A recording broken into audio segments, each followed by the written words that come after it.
Inžinerija ir mokslas bei studijos neturi sienų. Studijų programos aplinkos inžinerija ir valdymas absolventė Loreta Drazdienė. Vilnius Tech universiteto bakalauras, magistras, dabar ir doktorantūra, tarptautinio supratimo ir patirties apie aplinkosaugą sėmėsi Jungtinėse tautose New York'e, Europos komisijoje ir taryboje Briuselyje. Dalyvavo kuriant aplinkosaugos politiką Lietuvos Respublikos aplinkos ministerijoje. Aš manau, kai nori, viskam užtenka laiko ir karjerai, ir asmeniniam gyvenimui. Nebijokite iššūkių gyvenime, nes su jais ateina ir galimybės. Tik tie, kurie nori pakeisti pasaulį, yra iš tikrųjų tie, kurie tai padaro. Norėdama dirbti savo, įsteigė aplinkosaugos konsultacijų ir inovacijų įmonę, įrodydama, kad moteris yra neblogesnės inžinierės nei vyrai. Loreta sukūrė analogų neturinčias aplinkosaugos inovacijas. Ne viskas buvo rožėmis klota. Kaip ir daugelį studentų, mokymasis vykdavo naktimis ir dažniausiai savaitę iki egzamino. Kitų laikų vyko nerūpestingas studentiškas gyvenimo pažinimas. Kaip buvo gera mokytis ir studijuoti čia,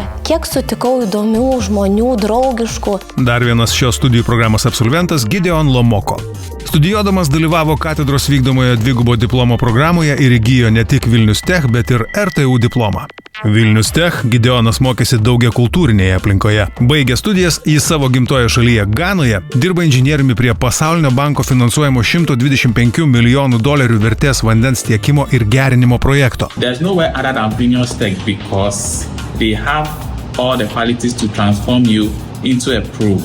Believe me, you are the right place. There are so many opportunities in this field, and aside that, it's very interesting. Kadangi šis universitetas turi išplėtotą infrastruktūrą, laboratorijas, įvairių technologijų, kur galėsite čia kurti kartu darnią Lietuvą ir visą pasaulį.